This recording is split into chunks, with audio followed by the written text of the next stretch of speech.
Okay, welcome to the second session of the looking at the ethical issue standard in media studies. So in the first session we covered what the standard asks you to do and what your task will be. So just briefly, you are investigating an ethical issue in the media and you're going to be writing a short feature article about the issue.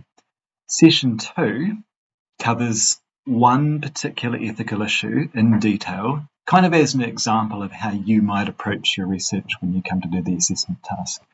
And this particular topic, 5G misinformation, will be one that you can't choose for your own assessment because we will have done it to death in class, and I need your assessment to be your own work, obviously.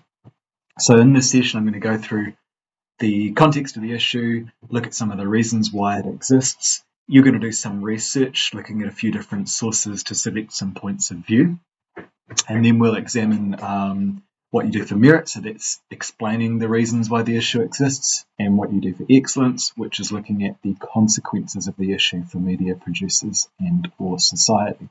So by the end of this session, you should have an idea of how you might write an excellence feature article about this particular topic, and that's going to be one sort of exemplar that you draw on for your own work on a different ethical issue.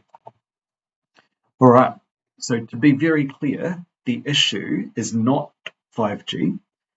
It's not even misinformation about 5G. The ethical issue here is the action or inaction of media producers to spread or control that misinformation. So the fact that the misinformation exists is not an ethical issue. Yes, it's probably a social issue, but the ethics part of it comes about when media producers make decisions or don't make decisions about sharing and spreading that information. And there are a whole bunch of related questions around, firstly, personal responsibility for information, things like how do you fact check things on the internet when you find them and read them? Freedom of speech. So, some people would argue that you've got the right to say and to believe what you believe, and that the internet should be the place for expressing freedom of speech rather than controlling it.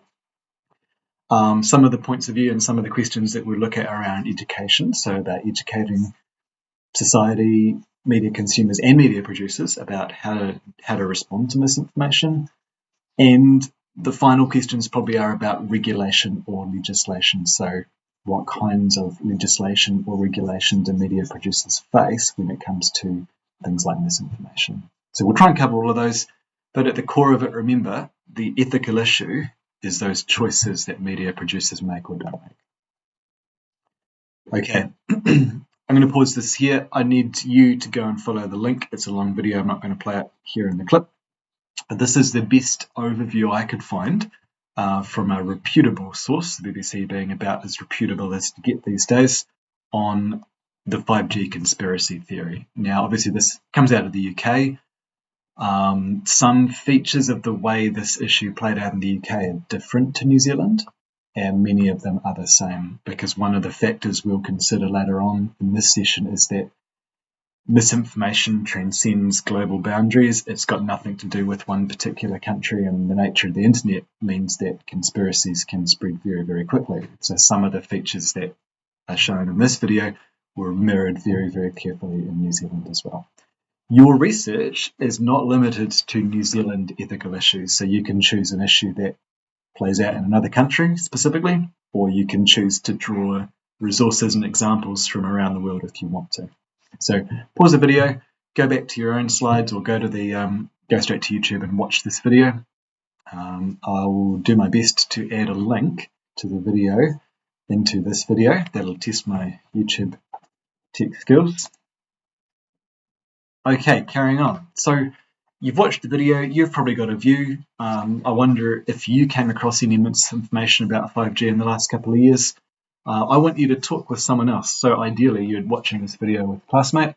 If not, go and find someone, maybe someone in your whānau who you can chat this topic about.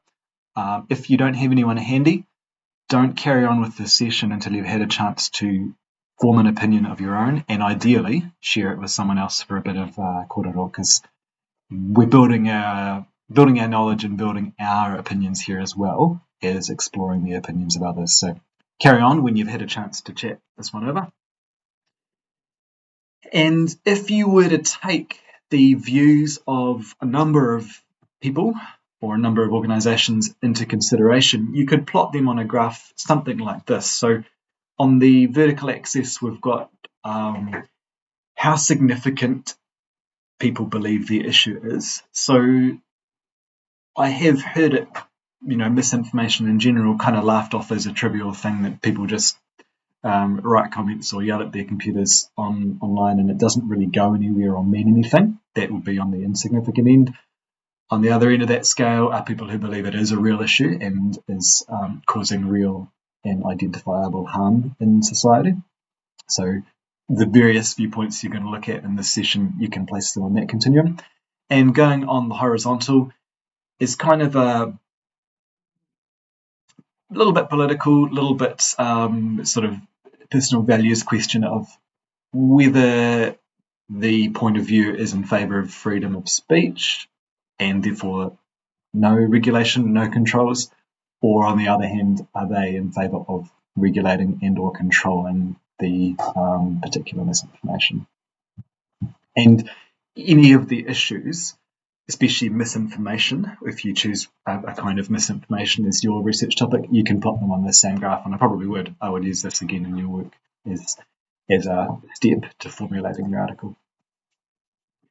Okay, so what I've done here is I've collated a few interesting resources on 5G and misinformation, and I want you to investigate each of these resources and summarize the different points of view that you'll come across. Now, it's not going to be one point of view per resource.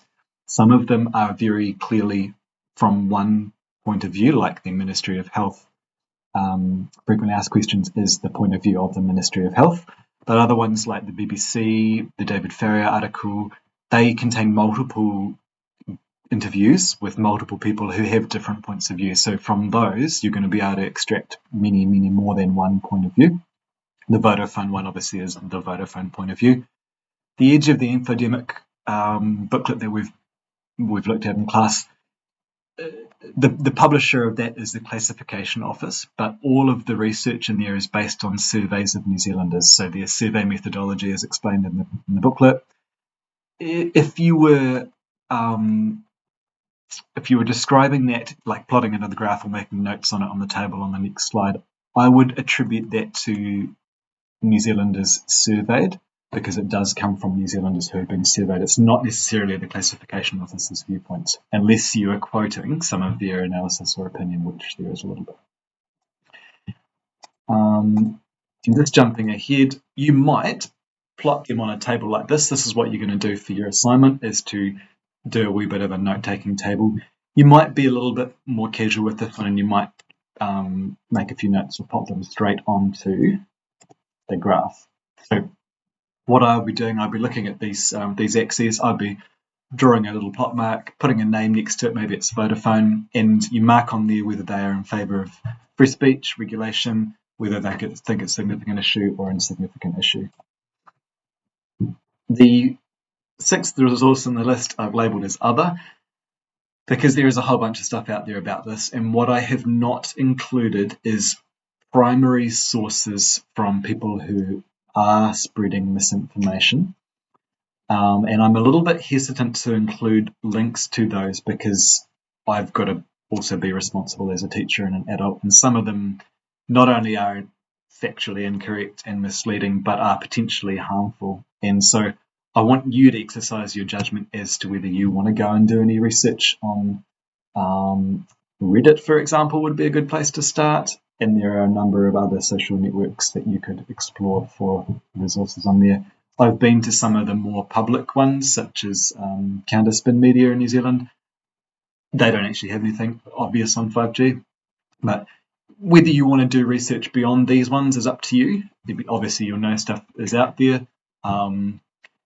Interesting, when you search 5G conspiracy on Google, YouTube, you tend to get the most authoritative and least incorrect resources and results, but obviously that is part of our issue, that these media producers, Google and Alphabet in particular, are taking action to decide what you do and don't see when you search for 5G conspiracies. and we'll talk a little bit more in detail about how people actually find the information that is misleading in the next step. So stop and do that. It's going to take you a good half an hour to an hour to pick through these. This is a whole 2 sessions in class, so we will have spread this over a couple of lessons, and if you're doing this outside of class, you're going to need quite a bit of time to investigate these sources. So pause the video and come back and carry on when you're ready.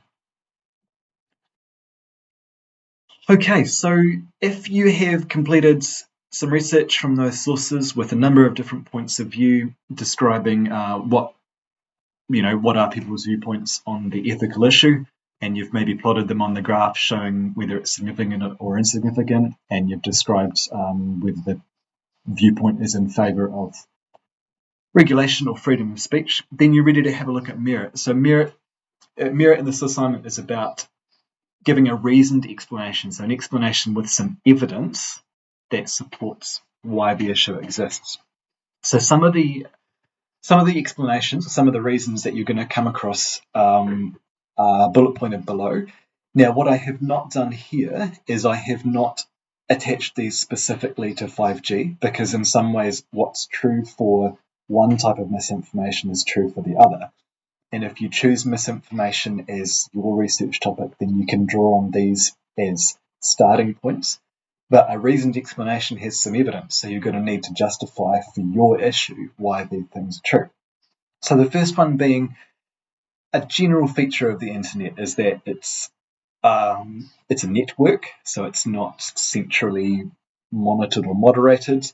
That was the entire purpose of the internet when it was set up, to be an area for freedom of speech, and some of the early proponents would have said that. But what we have now is I would say a proliferation of social platforms. I'll use the word platforms to include things like, your obvious social networks, right through to YouTube and Google are platforms of a kind. News media organizations are now platforms. There is a multitude of them, and there is one for every type of person. So depending on what your political views are or your particular leaning is, you can find a platform that suits your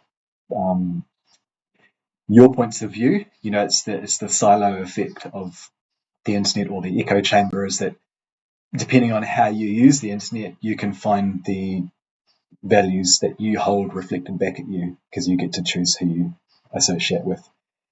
And there's a continuum of levels of moderation, but in general, platforms on the internet are very loosely moderated. One of the better moderated platforms, I would say, was Wikipedia, which is a kind of social platform. But remember, most Wikipedia entries have dozens of volunteer checkers who are monitoring, researching, and footnoting the entries in there, which is why I do support Wikipedia as a research source. It's better moderated than many other places you will get information on the internet. Second reason for why this misinformation exists is that the internet transcends national legal boundaries. There's very little that one country, one legal system can do to regulate how information is shared on the internet. Some national groupings are working on that. So the EU is a good example of a powerful body with a fairly strong set of legislation around information in the internet. But theirs is mostly focused on data privacy, so the data of individuals and the rights that they have to that. So you might be familiar with the GDPR legislation, or the General Data Protection Regulations, which have come out recently. That's got nothing to do with misinformation, and it was a real bit of legwork to get that through the EU Parliament. So basically, no one country has jurisdiction on the internet, and it's very, very hard to regulate in an effective way, because the internet transcends those national boundaries. So does misinformation.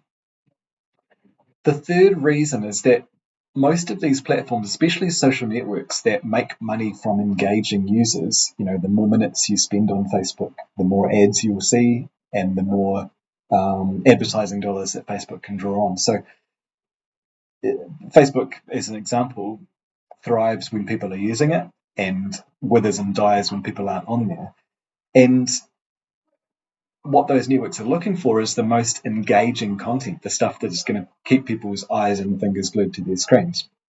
So if misinformation happens to be engaging, and it often is because it's exaggerated, it's hyperbolic, it's creates fear or a feeling of threat or unsafety, this is engaging stuff. It's negative, but it's engaging and it draws eyeballs and it keeps people on these platforms. So why would Facebook remove content that was engaging its audience? There's no commercial incentive to actually moderate the platform. There is one other case which gives platforms a reason, but in general, it would be a bad business decision to start removing things from Facebook, especially if they are things which draw people's interest. So there's commercial disincentives to actually be moderating, even when there's an obvious social need. There's no business reason to do that. The fourth one, it used to be the case with traditional media that there were gatekeepers. There were people at the door of the broadcast television, broadcast radio, the newspapers saying, yes, you can publish your work, or no, you can't publish your work. And so there was a bit of a bottleneck, where a certain number of people had a lot of power in deciding what made it into the news. Now, that's still the case, but in a different way, because everyone can get their viewpoint out there now. We have a media culture where we are both simultaneously producers and consumers, that you produce media every time you share or comment on a post, and you also consume media when you read other people's posts and videos. So we're all producers and consumers, but the power is concentrated in the hands of a relatively small number of individuals, which you might call influencers. And if you pick a particular sphere, you could probably name a few people who have a massive following. If I had to name one who's been in the news recently, when I'm recording this in November, Elon Musk is a great example of a person with a huge personal following. And there is no one fact-checking what he says online. So yes, the power is still concentrated in the hands of a very, very few, but those few are now individuals rather than organisations. They used to be the TV stations or the newspapers, where there was at least a team, an editorial team, making decisions about what should and shouldn't be published.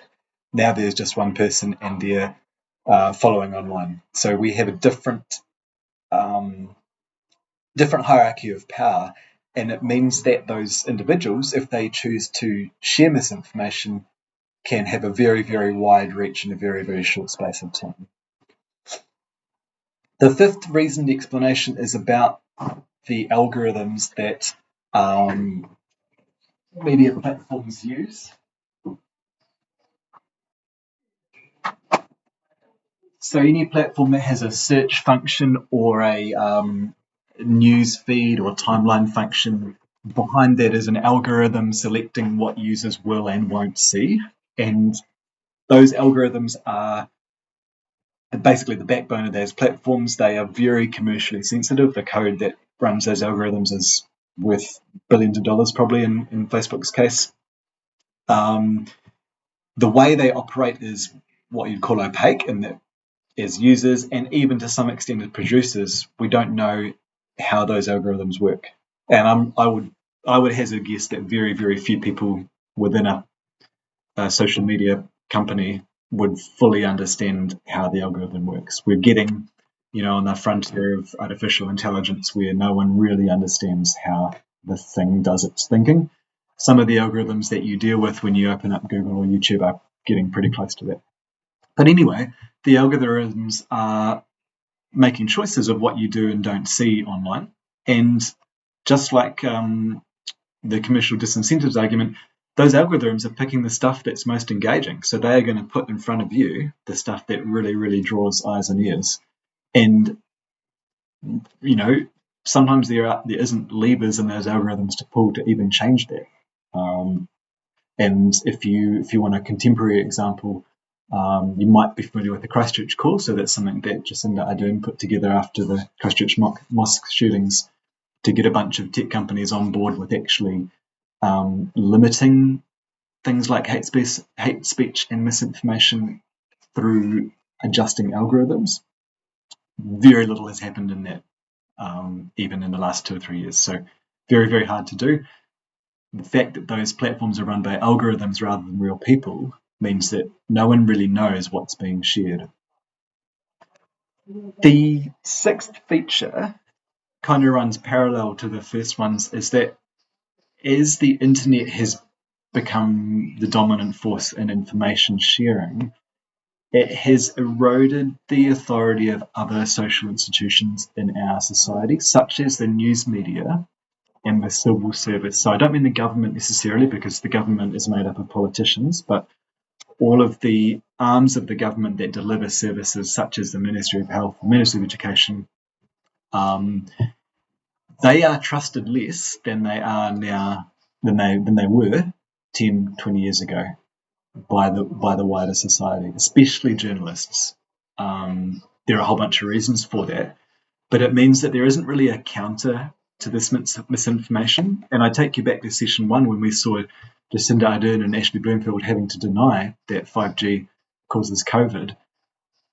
You know, in another time, that question would have been ludicrous, and it wouldn't have been a question that you would put to the Prime Minister of the country, because their word would have been said to be good enough.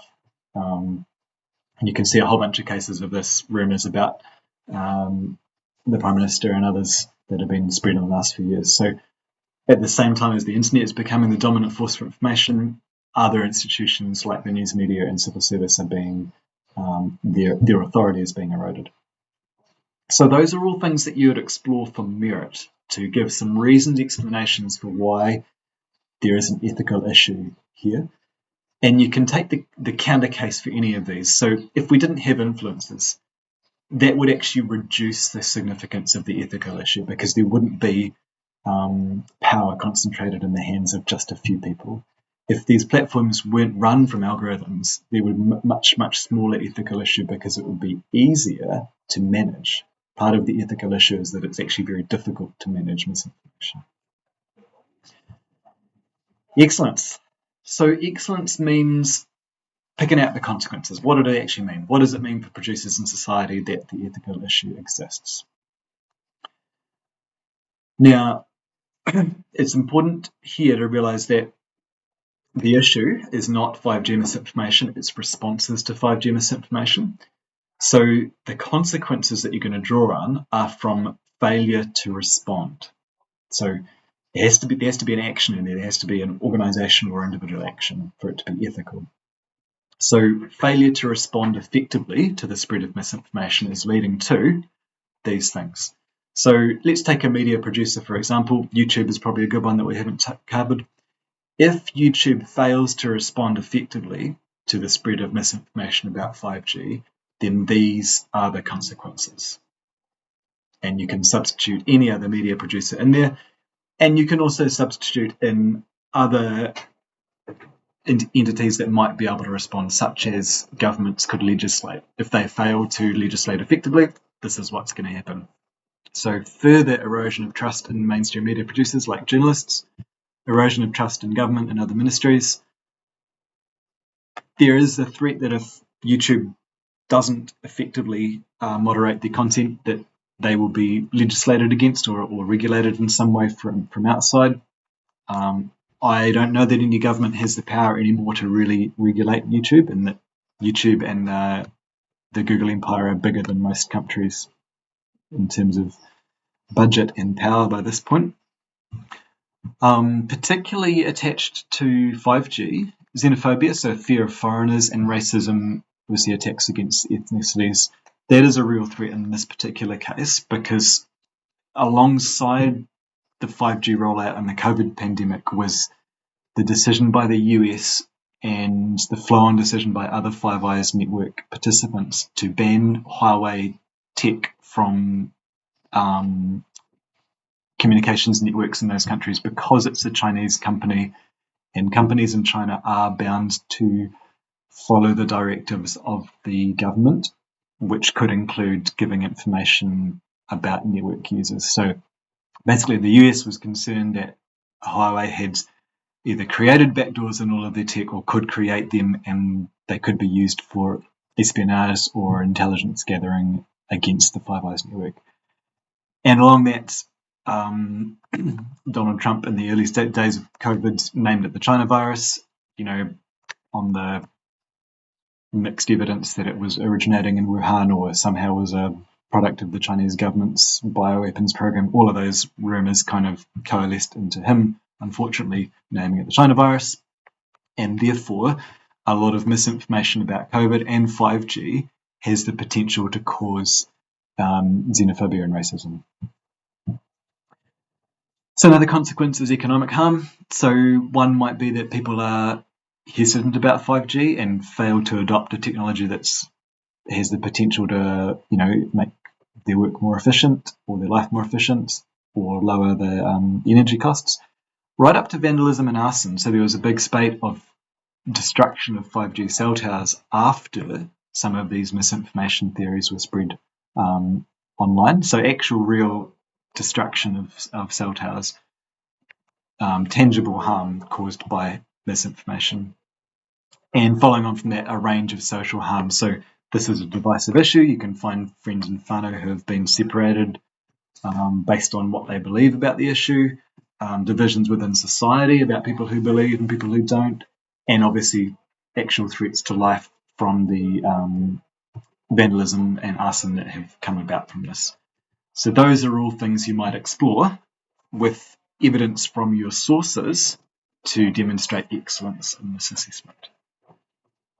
Okay, that's session 2. It was a pretty meaty one. You did some research and reading in between it, so I would guess you've spent probably around 2 hours on this session. Session 3, we're going to look at the assessment task specifically and talk over the due dates and how you're going to go about your research, and also give you some links to some exemplars and resources that you can use.